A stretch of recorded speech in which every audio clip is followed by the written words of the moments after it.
Je vais reprendre cet exemple que nous avons déjà modélisé dans un tuto précédent pour vous montrer le calcul de trajectoire d'usinage.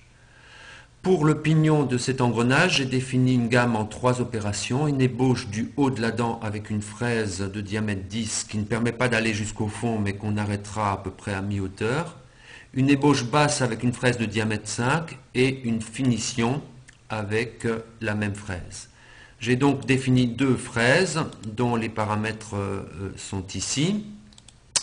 On peut vérifier que ces fraises conviennent avec un déplacement libre de la fraise qu'on obtient avec la touche T et en bougeant à la souris la fraise. L'inclinaison se fait avec un clic droit.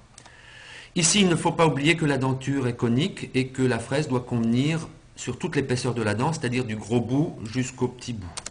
On peut se déplacer du gros bout vers le petit bout et inversement avec un clic gauche de la souris.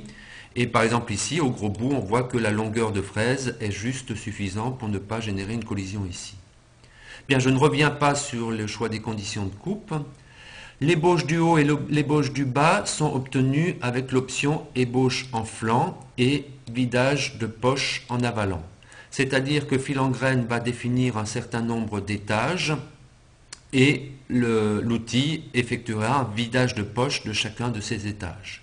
Ici, le nombre d'étages est choisi à 30, c'est-à-dire qu'il y a 30 étages sur toute la hauteur de la dent, sauf qu'ici, on va bloquer la fraise à la hauteur, alors c'est au petit bout, à la hauteur 37.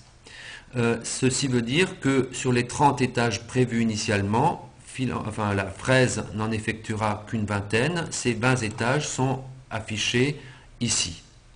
Je pourrais éventuellement prendre la main sur la définition de ces étages avec le mode manu et modifier par exemple l'altitude d'un étage ou supprimer des étages si je voulais.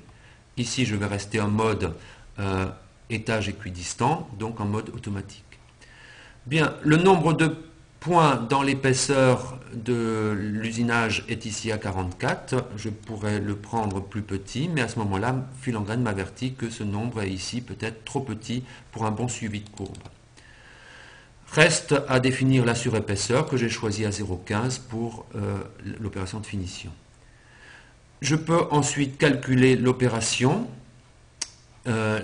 Filangraine m'affiche la hauteur et le temps d'usinage et je peux afficher les différents passes avec un clic droit et en déplaçant la souris ou avec la flèche en bas ici. Je peux également les afficher de façon similaire en 3D avec la flèche ici pour une vitesse réelle ou si je veux accélérer à la souris avec un clic droit. Bien, l'opération ébauche bas est faite de façon tout à fait similaire, sauf que le nombre d'étages ici est pris un peu plus grand pour préserver un peu la fraise, et la limite haute correspond à la limite basse de l'opération précédente, donc à 37. Je peux, là encore une fois, calculer l'opération et visualiser le passage. Concernant la finition, j'ai choisi un mode finition en flanc avec des passages uniquement en avalant. J'ai choisi 50 passages par flanc, donc 50 sur chacun des flancs, et une surépaisseur nulle. Le calcul de la trajectoire se fait de façon similaire et le lancement de l'usinage ici de cette manière-là.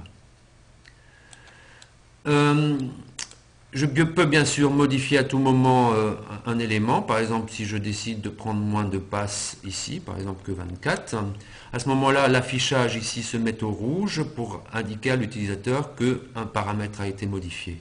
Il va falloir recalculer l'opération pour que cet affichage se mette au vert. Dernier point, on peut visualiser d'éventuelles interférences en double-cliquant sur l'image. À ce moment-là, on n'affiche que un flanc d'outil et on peut vérifier que l'outil, disons, respecte bien la tangence ici.